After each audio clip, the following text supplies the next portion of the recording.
कमला Harris America की नई vice president बनने वाली हैं। कुछ भारतीय और कुछ मीडिया हाउस ऐसे खुश हैं जैसे कमला इनके परिवार की हो। इसे कहते हैं बेगानी शादी में अब्दुल्ला दीवाना। दरअसल इन्हें कमला के बारे में रत्ती भर भी कुछ पता तो है नहीं, फिर भी दूसरे मोहल्ले की शादी में ढोल पीटने पर लगे हैं। हम लोगों को तो बस किसी सफलता के आगे इंडियन लिखा मिल जाए, मारे गर्व के ऐसे उछलते हैं कि पैर जमीन पर नहीं पड़ते। तो चलिए जरा कमला हैरिस और उनकी जन्म कुंडली के बारे में कुछ जानते हैं। कश्मीर पर पूछे गए एक सवाल के जवाब में कमला ने बोला कि अगर वो अमेरिका के राष्ट्रपति का चुनाव जीत गईं, तो सेनाओं का कमांडर इन चीफ होने की हैसियत से अगर उनका मन करा तो वो कश्मीर में इंटरवेंशन करेंगी। अब यदि आप अमेरिका का इतिहास या कूटनीति की भाषा कुछ भी समझते हैं तो आप भी जानते होंगे कि इस कथन का मतलब मिलिट्री इन्वेजन से है। दिल्ली की कश्मीर नीति के आप आलोचक हो या प्रशंसक, पर क्या अमेरिका के मिलिट्री इंटरवेंशन को सही कहा जा सकता है? यदि उन्हें इंडिया की कश्मीर पॉलिसी से परेशानी है तो वो भारत पर आर्थिक प्रतिबंध लगा सकती हैं, इंटरनेशनल कोर्ट ऑफ जस्टिस में जा सकती हैं, और यदि इससे भी काम न चले तो यूएन में प्रस्ताव पास करा के कश्मीर में यूएन की सेना को भेज सकती हैं। पर क्या ये एटीट्यूड ठीक है? कमला भी वाइट मेंस बर्डन थ्योरी से पीड़ित नजर आती हैं। ये मानसिकता मुंह बोले उन हवलदारों की है जिन्हें लोग डाकू कहते हैं, फिर चाहे वो इंग्लैंड हो या अमेरिका। इराक, अफगानिस्तान और लीबिया के कई उदाहरण हमारे सामने हैं जहां यूएस के हस्तक्षेप से स्थिति बद से बदतर ही हुई है। यहाँ कमला हैरिस भी हिलेरी क्लिंटन के लाल पद चिन्हों पर चलती दिखाई देती हैं। यहाँ मुस्लिम तुष्टीकरण की भी बू आती है। आयरनी तो ये है कि यूएस आज भी डिएगो गार्सिया नाम के आइलैंड पर इलीगल कब्जा किए हुए है। भारत का कश्मीर पर हिस्टोरिक और लीगल राइट भी बनता है, पर यूएस का उस द्वीप पर कानूनी, ऐतिहासिक, नैतिक कोई भी हक नहीं बनता। यहाँ तक कि मॉरिशस ने ये भी कहा है कि यूएस आइलैंड को लीज पर ले सकता है और जो पैसे मॉरिशस को मिलेंगे वो उन परिवारों को दिए जाएंगे जिन्हें डिएगो गार्सिया से मार पीट कर भगाया गया था। पर यूएस के इस उपनिवेशवाद के विरुद्ध कमला ना तो कुछ कहने वाली है और ना ही कुछ करने वाली। वैसे ह्यूमन राइट वायलेशन तो यूएस में भी बहुत होता है। अब अगर ब्लैक लाइव्स मैटर में इंडिया हस्तक्षेप की बात करे तो यूएस की जल के राख हो जाएगी। कमला हैरिस ब्लैक और महिलाओं की आइडेंटिटी पॉलिटिक्स करती हैं, परंतु उनका पर्सनल रिकॉर्ड इनके शोषक वर्ग का ही रहा है। कमला यूएस सेनेटर बनने से पहले 2011 से 17 तक कैलिफोर्निया राज्य की अटॉर्नी जनरल थीं। अपने कार्यकाल में इन्होंने 2016 तक कई नागरिकों के विरुद्ध मैरिजुआना और हशीश रखने के आरोप में केस किया, जिसमें 1974 लोगों को जेल की सजा भी हुई। परंतु जब एक शो के दौरान कमला से पूछा गया कि उन्होंने कभी स्वयं गांजा फूका है तो कमला बेशर्मों की तरह दांत फाड़ के हंस दी। एक दूसरे लाइव प्रोग्राम में जब यही सवाल उनसे दोबारा पूछा गया तो जवाब में कमला ने बोला, बेशक मैं गांजा फूकती हूँ, मेरा आधा परिवार जमैका से है।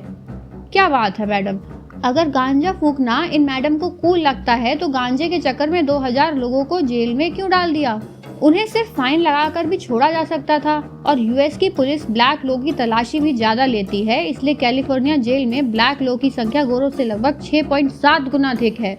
और जमैका निवासियों को गंजेड़ी और चर्सी कहना काफी रेसिस्ट भी जान पड़ता है। खुद ब्लैक्स को जेल में भेजा, खुद ही उन्हें गंजेड़ी बोला। अब पहचान की राजनीति किस मुंह से कर रही हैं? और तो और कमला के पिता डोनाल्ड हैरिस ने भी कमला की इस घटिया पॉलिटिक्स और इस घटिया हरकत की कड़े शब्दों में निंदा की है। कमला के कार्यालय द्वारा ठीक ठाक सबूत न होने पर भी कई ब्लैक नागरिकों को झूठे केस में दोषी ठहराने की पूरी कोशिश की गई ताकि कमला अपने रिकॉर्ड में अच्छे आंकड़े भर सके। जमाल जैसे कई बेगुनाहों को इसकी वजह से कई साल जेल में भी काटने पड़े और उनको गलत सजा मिलने पर कमला उत्सव मनाती हुई भी दिखी गई। यहाँ पर गौर करने वाली बात यह है कि जज से ज्यादा तो वकील को पता होता है कि केस जो वो लड़ रहा है वो सच्चा है या झूठा। इसके अलावा कमला ने अर्ली पैरोल को रोकने की पूरी कोशिश की ताकि राज्य को कैदियों के रूप में सस्ते मजदूर मिल सके। इससे सबसे ज्यादा शोषण कलर्ड अमेरिकन का ही तो हुआ है, क्योंकि कैलिफोर्निया की जेल में गोरे कैदियों का प्रतिशत सिर्फ 8.6% का ही रहा है। अब जरा वुमेन आइडेंटिटी की बात करें तो मैडम यहाँ भी सूडो फेमिनिस्ट हो रही है। जो बाइडेन के ऊपर नॉमिनेशन के टाइम पे लगभग 6 महिलाओं के द्वारा यौन उत्पीड़न के आरोप लगे। एक महिला ने यौन हिंसा तक का आरोप लगाया। स्टार्टिंग में तो कमला ने ये बोला कि वो उन महिलाओं का विश्वास करती हैं, पर उसके बाद भी जो बाइडेन के नीचे वाइस प्रेसिडेंट का पद स्वीकार कर लिया। अब या तो आप उन महिलाओं का विश्वास नहीं करती या फिर आपको कोई मतलब ही नहीं है कि किसने किसका शोषण किया, आपको तो बस कुर्सी से मतलब है। आयरनी तो ये है कि कमला खुद को फेमिनिज्म की ध्वजवाहिका के रूप में पेश करती हैं और हमेशा मॉरल हाई ग्राउंड लेती हैं। अगर अवसरवादी ही बनना है तो कम से कम इस पर ज्ञान तो मत दो। एक बार यूएस सीनेट में 2 मुस्लिम फीमेल एक्टिविस्ट अयान हिरसी अली और असरा नुमानी होमलैंड सिक्योरिटी कमेटी के सामने अपनी टेस्टिमनी देने आई। उन्होंने अपने पर्सनल और एकेडमिक एक्सपीरियंस से बताया कि कैसे कट्टर इस्लाम पूरे वर्ल्ड में महिला अधिकारों का हनन कर रहा है और कैसे पॉलिटिकल इस्लाम दुनिया की डेमोक्रेसी, खासकर अमेरिका की डेमोक्रेसी के लिए खतरा है। कमेटी में कमला हैरिस भी थी। ना तो कमला ने उनके संघर्षों के प्रति कोई सहानुभूति दिखाई और ना ही उनके सोशल एक्टिविज्म की कोई सराहना की, और तो और उनसे बात करना या कोई प्रश्न पूछना भी ठीक नहीं समझा। जब कमला के एक सहकर्मी के द्वारा मुस्लिम महिलाओं के अधिकारों के औचित्य पर प्रश्न किया गया तब भी कमला चुप ही रही, जैसे मुस्लिम महिलाएं यूएस की नागरिक ही नहीं है। तब ऐसा लगता है जैसे कमला मुस्लिम महिलाओं को बराबर का नागरिक भी नहीं समझती और ये उनके लिए समान अधिकार तथा कर्तव्य नहीं चाहती, क्योंकि यह उनकी राजनीति को नुकसान पहुंचा सकता है। अगर किसी गैर मुस्लिम महिला के अधिकारों या शोषण की बात आती है तो ये तथा कथित फेमिनिस्ट गला फाड़ के चिल्लाती हैं, और पर इनकी नजर में मुस्लिम महिला सेकेंड क्लास सिटीजन है, इसलिए ये उनके साथ डबल स्टैंडर्ड्स रखती हैं।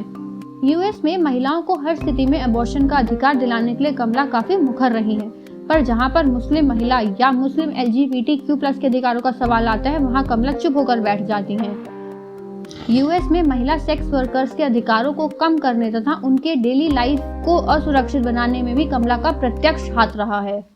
यूएस की डेमोक्रेटिक पार्टी भारत की कांग्रेस पार्टी की तरह है। ये हार तो स्वीकार कर सकते हैं, पर किसी इस्टेब्लिशमेंट के बाहर के इंसान को अपनी पार्टी के लीडर के रूप में नहीं देख सकते। जब पार्टी का नॉमिनेशन बर्नी सैंडर्स जीतने वाले थे तो बाकी सभी कंटेस्टेंट ने अपना नाम वापस ले लिया और जो बाइडेन का सपोर्ट करने लग गए। कमला भी इनमें शामिल थी। वैसे तो ये जो बाइडेन की कई पॉलिसीज की आलोचक और बर्नी के सिग्नेचर बिल की को स्पॉन्सर रही हैं, पर बात जब कुर्सी पर रखे जाने वाले नितंबों की हो तो अक्सर लोगों का असल रंग दिख ही जाता है। कमला ने बर्नी के मेडिकेयर फॉर ऑल विधेयक को स्पॉन्सर किया था। उसके बाद जब एक इंटरव्यू में उनसे इस बारे में पूछा गया तो कमला ने बोला कि वो मेडिकेयर फॉर ऑल में दृढ़ता पूर्वक विश्वास रखती हैं, पर अरबपतियों के सामने चंदा मांगते समय प्राइवेट हेल्थ इंश्योरेंस कंपनीज की बात आने पर कमला की दृढ़ता ऐसी उड़ी जैसे यूनिफॉर्म सिविल कोड की बात आने पर कांग्रेस का भारतीय संविधान के प्रति प्यार उड़ जाता है। मेडिकेयर फॉर ऑल के मुद्दे पर कमला इमरान खान जैसे यू टर्न लेती नजर आती हैं, एक ही पैराग्राफ में स्वयं का खंडन भी कर देती हैं। जब बर्नी सैंडर्स अपना नॉमिनेशन हार गए तो कमला ने अपने ही सह प्रायोजित मेडिकेयर फॉर ऑल विधेयक से पत्ता काट लिया, क्योंकि अब बर्नी से जितना प्रचार हो सकता था हो चुका था। अब वो इन्हें उपराष्ट्रपति भी नहीं बना सकता था। स्टूडेंट डेब्ट पर भी कमला गोलमोल उत्तर देती नजर आई हैं, जबकि इस लोन की माफी से सबसे ज्यादा लाभ कलर्ड अमेरिकन को ही होगा, पर कमला इस पर भी सीधे सीधे बोलने से डरती हैं। कमला घटिया किस्म की आइडेंटिटी पॉलिटिक्स करती हैं, जिसमें कभी कभी मायावती भी दिखाई देती है। मेडिकेयर फॉर ऑल एक सोशलिस्ट कंसेप्ट है, पर जब वो इसका समर्थन कर रही थी तब इंटरव्यू में पूछने पर कमला इसे सोशलिस्ट मानने से इनकार कर दिया, क्योंकि खुद के आगे सोशलिस्ट शब्द लगने से इनके वोट कम हो सकते थे। पर इसके चक्कर में यदि सोशलिज्म का अर्थ दूषित हो जाए तो इन्हें क्या, उसका नुकसान तो बर्नी सैंडर्स को होगा, आगे आने वाले सोशलिस्ट नेताओं को होगा, यूएस को होगा, पर इन्हें तो अपना उल्लू सीधा करना है ना। कमला स्वयं को ब्लैक ईसाई महिला बताती हैं और इन्होंने कई बार अपने ब्राउन माँ को ब्लैक बताया है। यूएस में डेमोक्रेटिक पार्टी के डिस्कोर्स में व्हाइट प्रिविलेज तथा रेस वेल्थ गैप जैसे कई कंसेप्ट आते हैं। अब कमला स्वयं को या अपनी माँ को हिंदू भी नहीं बता सकती, क्योंकि फिर ये बात उठेगी कि वो अपर कास्ट ब्राह्मण है। इससे ब्राह्मण प्रिविलेज और कास्ट वेल्थ गैप का मुद्दा भी उठ सकता है। फिर ये स्वयं को शोषित वर्ग की ध्वजवाहिका के रूप में कैसे प्रकट कर पाती है। कमला को अपनी माँ में ब्लैक होने का डिसएडवांटेज तो दिखता है, पर ब्राह्मण होने का एडवांटेज नहीं दिखता। अगर कमला की माँ अनुसूचित जाति की होती तो क्या उस समय में भारत में डॉक्टर के स्तर की शिक्षा हासिल कर सकती थी? उस समय में एक अंबेडकर साहब तक को शिक्षा के लिए इतने पापड़ बेलने पड़े थे। कमला गोरे लोगों को इतिहास में जाकर वर्तमान की व्हाइट प्रिविलेज देखने को बोल सकती हैं, पर अपनी माँ की ब्राह्मण प्रिविलेज इन्हें ना दिखाई पड़ती है और ना ही सुनाई। कमाल तो ये है कि ये पब्लिक लाइफ में तो काफी समय से है, पर कुछ वर्षों पहले तक ये खुद को सिर्फ ब्लैक अमेरिकी की पहचान से आइडेंटिफाई करती थी, क्योंकि ब्लैक बनने के राजनीतिक फायदे बहुत थे। पर चूंकि अब इंडियन अमेरिकन का यूएस में प्रभुत्व बढ़ रहा है, तो कमला अचानक से भारतीय मूल की भी हो जाती हैं। वैसे तो भारत का नाम ये कभी नहीं लेती थी, पर चुनाव से पहले अपने यूट्यूब पर डोसा बनाने का वीडियो डालती हैं। कैसा अवसरवाद है। यदि आप स्वयं को 100% ब्लैक मानती थी तो हम भारतीयों को कोई समस्या नहीं थी। खुद को आइडेंटिफाई करने का अधिकार व्यक्ति के पास होना ही चाहिए। पर अचानक से किसी को यह याद आ जाए कि वो भारतीय मूल का भी है, तो थोड़ा अटपटा सा लगता है। वैसे तो कमला जैसे लोगों की एक ही जाति होती है, और वो है गिरगिट की जाति, जिसे पॉलिटिशियंस के नाम से भी जाना जाता है। अगर आज यूएस में 90% हिंदू आबादी हो जाए तो कमला साड़ी पहनकर सिंदूर लगाकर चुनाव प्रचार में उतर जाए। वैसे कमला से मेरा कोई व्यक्तिगत द्वेष तो है नहीं, और अगर कमला गर्व करने लायक नेता नहीं है तो ऐसा भी कुछ खास बुरा नहीं है कि नफरत की जाए। पर कमला हैरिस जैसे नेता ही डोनाल्ड ट्रंप जैसे नेताओं के जीतने का कारण बनते हैं। अगर भारत और अमेरिका में एक बड़ा तबका फेमिनिस्ट तथा लिबरल शब्द को एक गाली की तरह देखता है, तो उनका कारण कमला हैरिस जैसे लोग ही हैं, जो पवित्र अवधारणा को भी दूषित कर देते हैं। और उस कारण ही फेमिनिज्म, लिबरलिज्म तथा सेक्युलरिज्म जैसी अवधारणाओं को भी समाज का एक तबका पाखंड की तरह देखता है। और काफी लोग ऐसे शब्दों से स्वयं को आइडेंटिफाई करने से बचते नजर आते हैं। एक पक्षपाती नेता देश के लिए ज्यादा बुरा नहीं होता, पर एक धूर्त और ढोंगी नेता पूरे देश के पॉलिटिकल डिस्कोर्स की वाट लगा सकता है।